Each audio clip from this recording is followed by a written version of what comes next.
Hello students, welcome to Gupta classes. इस class में मैं आपको जो है रिएक्शंस कैसे फाइंड करना है इसके बारे में बताने जा रहा हूँ। इसके जो है रिस्पेक्ट में मैंने एक क्वेश्चन यहाँ पे दिया है, ठीक है, और मैंने आपको types of support, types of loading ये सब बता दिया है। तो उसके बेसिस पे ये क्वेश्चंस जो है यहाँ पे दिखाया गया है। इस क्वेश्चन में आइए देखते हैं क्या है। Find the reaction at the support A and B of the loaded beam as shown in figure. मतलब क्या है, यहाँ पे एक बीम दिया हुआ है जो कुछ लोडेड यहाँ पे दिया है। यहाँ इसको थोड़ा सा ही कर लीजिए। जो फिगर में आपको दिया है, फिगर में एक बीम दिया है और इस बीम में जो है किस तरह से लोड दिया गया है वहां पे आप देख सकते हैं, ठीक है। 20 किलो न्यूटन का लोड यहाँ पे इस पॉइंट पे दिया है। यहाँ से यहाँ तक लेंथ तक क्या है, ये इसको क्या कहते हैं, यूडीएल, यूनिफॉर्मली डिस्ट्रीब्यूटेड लोड। ये पॉइंट लोड दिया गया है इस पॉइंट पे 45 डिग्री पे, 45 डिग्री पे, और ए और बी पे क्या है, सपोर्ट है। ए पर कैसा सपोर्ट है, रोलर सपोर्ट है, इसलिए वर्टिकल रिएक्शंस आपको दिखाया गया है। और यहाँ पे क्या है, जो है दो रिएक्शंस है, एचबी और बीबी। ये हॉरिजॉन्टल रिएक्शन है और एक ये वर्टिकल रिएक्शन है।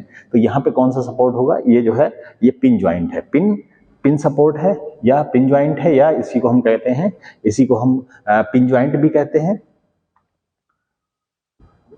यहाँ पे जो है हम देख सकते हैं कि जो लेंथ दिया गया है यहाँ से यहाँ तक कितना, 2 मीटर, यहाँ 4 मीटर, ये 1 मीटर और ये 2 metre. Total length of the beam कितना दिया, 9 मीटर। स्पैन लेंथ कितना दिया है, 9 मीटर। पिन सपोर्ट यहाँ पे है या इसी को हिंज सपोर्ट भी कहते हैं। तो यहाँ पे दो रिएक्शंस इसीलिए दिखाए गए। आपको केवल वीबी एचबी निकालना है, फिर इसका जो है रिजल्टेंट निकालना है और यहाँ पे आरए की वैल्यू फाइंड करनी है। तो आइए देखते हैं कैसे इसको हम फाइंड कर सकते हैं। तो पहले हम इसको जो है सपोर्ट को हटा के हम क्या करेंगे, रिएक्शंस को लगाएंगे। जैसे यहाँ पे रिएक्शंस को लगा है और यहाँ पे हमें क्या दिया है, यूडीएल दिया है, इसको पॉइंट लोड में हम कन्वर्ट करेंगे। हमने आपको जो है टाइप्स ऑफ लोडिंग में आपको बताया था कि किस तरीके से हम इसको जो है कन्वर्ट करते हैं, ये सब मैंने आपको बताया था, ठीक है। तो आइए देखते हैं ये क्या हो गया, ये आर ए हो गया, यहाँ पे क्या है बीबी और इधर क्या है एचबी। और देखते हैं एक पॉइंट लोड यहाँ पे लग रहा है, तो यहाँ पे हमने लगा दिया कितना, 20 किलो न्यूटन। एक पॉइंट लोड यहाँ पे लग रहा है तो हम यहाँ पे इस तरीके से इसको दिखाएंगे कितना, 60 किलो न्यूटन। और ये जो एंगल हम अगर देखें तो ये कितना है, ये 45 डिग्री है, ठीक है। ये एक लोड दिया गया है यूडीएल को हम पॉइंट लोड में कन्वर्ट करेंगे। कैसे करते हैं, उसके लिए इंटेंसिटी दिया होना चाहिए। दिया हुआ है कितना, 30 किलो न्यूटन पर मीटर। इसका मतलब क्या है, यूनिट मीटर लेंथ का जो है कितना लोड है, 30 किलो न्यूटन। तो टोटल जो है लेंथ का कितना लोड होगा, 30 क्रॉस 4, मतलब 30 चौका 120 न्यूटन का लोड लगेगा। कहाँ पे, इसके सेंटर पे लगेगा। मैंने आपको बता रखा है, अगर आपने ये वीडियो नहीं देखा है पुराना, तो आप इसके पहले का वीडियो जो है वो आप देख सकते हैं टाइप ऑफ लोडिंग में। टाइप्स ऑफ लोड में कैसे हम इसको कन्वर्ट करते हैं वो हमने बताया है। तो यहाँ पे इसके सेंटर पे लगेगा, तो यहाँ पे हमने ये पूरा जो लेंथ है इसके सेंटर पे हमने लोड लगा दिया कितना, 30 क्रॉस 4। 30 क्रॉस 4 कितना हो जाएगा, 120 किलो न्यूटन, ये लग जाएगा। और कहीं लोड जो है कुछ भी नहीं लग रहा है, ठीक है। यहाँ पे देखें, इसको हम दो पार्ट में कन्वर्ट कर सकते हैं। 60 किलो न्यूटन को एक इधर लगेगा कितना, 60 कॉस 45, और दूसरा डाउनवर्ड लगेगा कितना, 60 साइन 45, ये लगेगा। तो अब इसको हम भूल सकते हैं।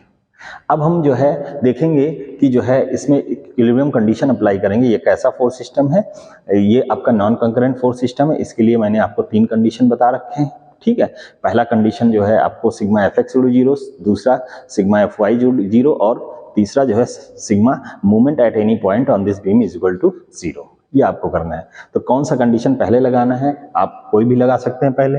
जैसे हम पहला जो लगाएंगे वो हम मूवमेंट का लगाएंगे, और मूवमेंट कहाँ लेंगे, बी पॉइंट पे। क्यों लेंगे, क्योंकि एचबी और बीबी के कारण जो मूवमेंट होगा बी पॉइंट पे वो क्या हो जाएगा, 0 हो जाएगा। कितना हो जाएगा, 0 हो जाएगा। तो हम यहाँ पे लिखेंगे summation of movement at point B is equal to 0।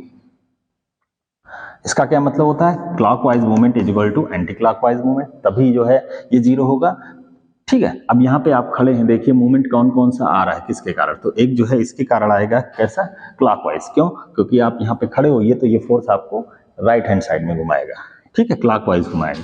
तो कितना हो जाएगा, R A multiplied by perpendicular distance. यहाँ से परपेंडिकुलर डिस्टेंस कितना है, 9 मीटर। 2 1 3 4 7 2 9 मीटर। और देखिए कौन सा क्लॉकवाइज मूवमेंट देगा, और कोई भी क्लॉकवाइज मूवमेंट नहीं देगा। इसके कारण मूवमेंट 0 होगा, ठीक है।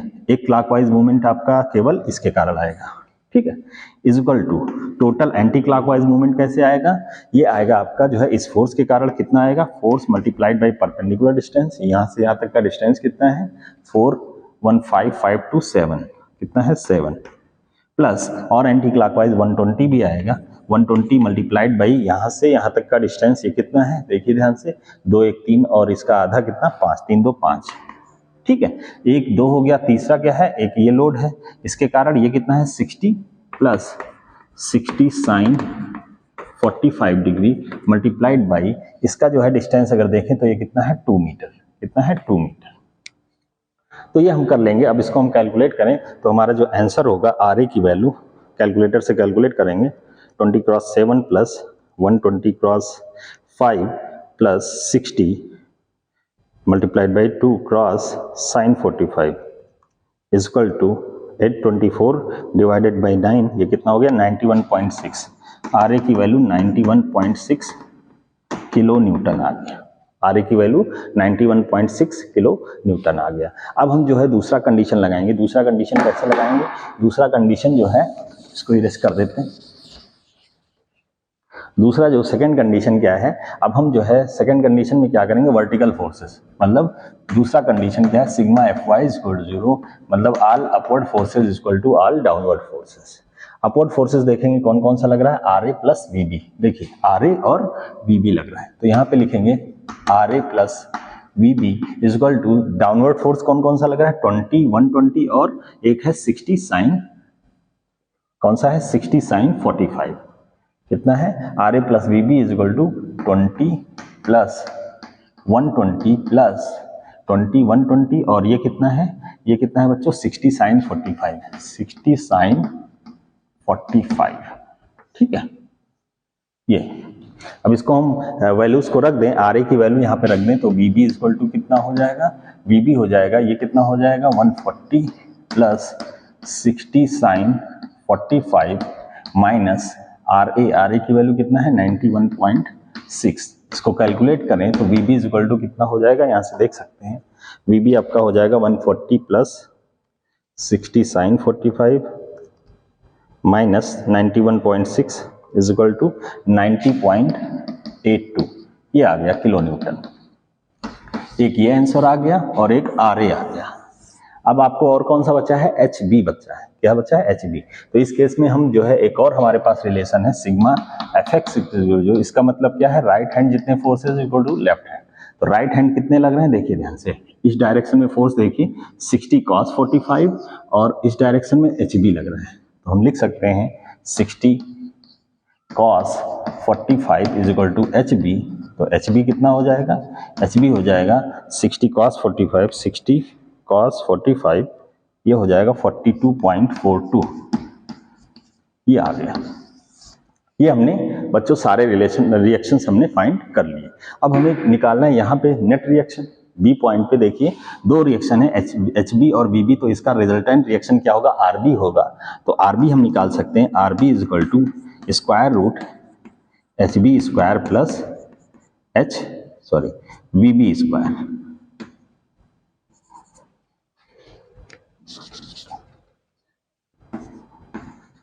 वी बी स्क्वायर, इसको हम कैलकुलेट करेंगे, वैल्यू को पुट करेंगे तो आर बी इजकल टू कितना हो जाएगा, R B is equal to H B और बी बी की वैल्यू यहाँ पे वी बी और एच बी की वैल्यू पुट करेंगे तो कितना हो जाएगा स्क्वायर प्लस कितना है 90.82 square is equal to square root answer 100.24 kilo newton, ये आंसर आया।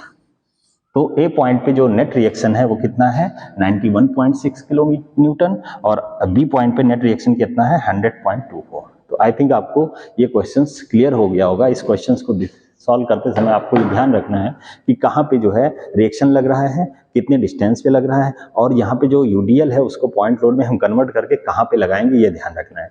तो यूडीएल जो भी हो पॉइंट लोड में हम कन्वर्ट करेंगे तो यूडीएल के लेंथ को जो इंटेंसिटी दी गई इसको क्या कहते हैं, लोड इंटेंसिटी, इसकी वैल्यू से जैसे ही मल्टीप्लाई करेंगे हमें टोटल लोड मिल जाएगा और कहाँ पे मिल जाएगा, उसके सेंटर पे मिल जाएगा। इसको ऐसा आप सोच सकते हैं कि जैसे छत है, छत पे आपने जो है कुछ बिछा दिया, गिट्टी बिछा दिया, तो पूरी गिट्टी का लोड क्या है यूनिफॉर्मली डिस्ट्रीब्यूटेड है, तो आसानी से उसका टोटल लोड हम उसके सेंटर पे जो है लगा सकते हैं। क्वेश्चंस को सॉल्व करने के लिए।